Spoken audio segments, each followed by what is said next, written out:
बगल में बैठी तीसरी चाची ने तुरंत बात पकड़ी। सच में BMW तो सस्ती नहीं होती है ना? ताऊजी ने गर्व से गिलास नीचे रखा और जेब से मोबाइल निकाला। मैं तुम्हें फोटो दिखाता हूँ। मोबाइल मेज पर एक चक्कर लगा गया।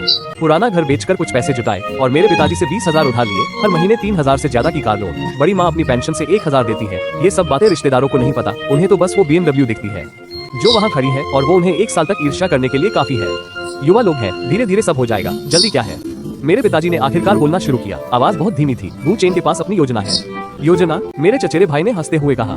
योजना है कि जिंदगी भर कार नहीं खरीद पाएंगे। मेरी माँ ने सिर उठाकर उसे देखा, फिर नीचे कर लिया। मैं उठकर जाने ही वाला था, लेकिन मेरे पिताजी ने हाथ से इशारा किया और सिर हिलाया। शराब के 3 दौर के बाद बड़े पिताजी और जोश में आ गए। मेरे पिताजी के बचपन की बातें, पैसे खोने की बात से लेकर फैक्ट्री में काम करने तक, शादी करके घर खरीदने और बच्चे पैदा करने तक, हर बात उनके मुंह से मजाक बन गई। मेरे पिताजी खाने की मेज पर हंसी का पात्र बन गए, जिससे कोई भी चुटकी ले सकता था। तुम्हारे पिताजी ने अगर मेरी बात मानी होती तो आज ये हाल नहीं होता। बड़े पिताजी ने मेरी ओर इशारा किया। उंगली में सिगरेट थी। वो आदमी तो बस बिना किसी विचार के है, जिंदगी भर दूसरों के पीछे चलता रहा। तुम भी वैसे ही हो, पढ़ाई ठीक से नहीं की, जल्दी फैक्ट्री में चले गए, अब तो बस मजदूरी की जिंदगी है। पास में एक रिश्तेदार ने बात में शामिल होते हुए कहा, ऐसा मत कहो, युवाओं के पास आगे भी मौके होते हैं। मौके? बड़े पिताजी ने धुआं छोड़ते हुए ठंडी हंसी दी। दूध चेन की उम्र में अब कौन से मौके हैं? फैक्ट्री में जिंदगी भर काम करके कितने पैसे बचा सकते हैं?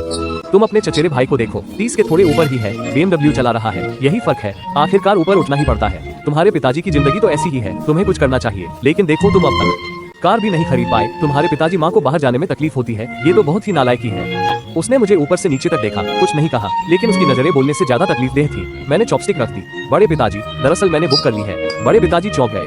क्या बुक किया? कार अगले महीने आ जाएगी। कमरे में 2 सेकंड के लिए सन्नाटा छा गया। बड़े पिताजी की भौहें उठ गईं, होठों पर हल्की सी मुस्कान आई। वो भाव मुझे बहुत अच्छी तरह से पता था। वो मजाक देखने का इंतजार कर रहे थे। तुम कौन सी कार खरीद सकते हो? BYD। हाँ, अब तो देशी कारें बहुत सस्ती हैं, कुछ लाख में ही मिल जाती हैं। लेकिन मैं तुम्हें बता दूं, वो सब खराब इलेक्ट्रिक कारें हैं। 2 साल में बैटरी खराब हो जाती है, फिर बैटरी बदलने का खर्चा नई कार खरीदने जितना होता है। कुछ रिश्तेदार सिर हिलाते हुए सहमत हुए, जैसे कि वो जो कह रहे थे वो सही था। आपने सही पहचाना। हाँ, वो BYD है और हाँ, वो इलेक्ट्रिक कार है, लेकिन वो कुछ लाख की नहीं है। मैंने बुक की है यांगवांग U8, 1 करोड़ से ज्यादा की।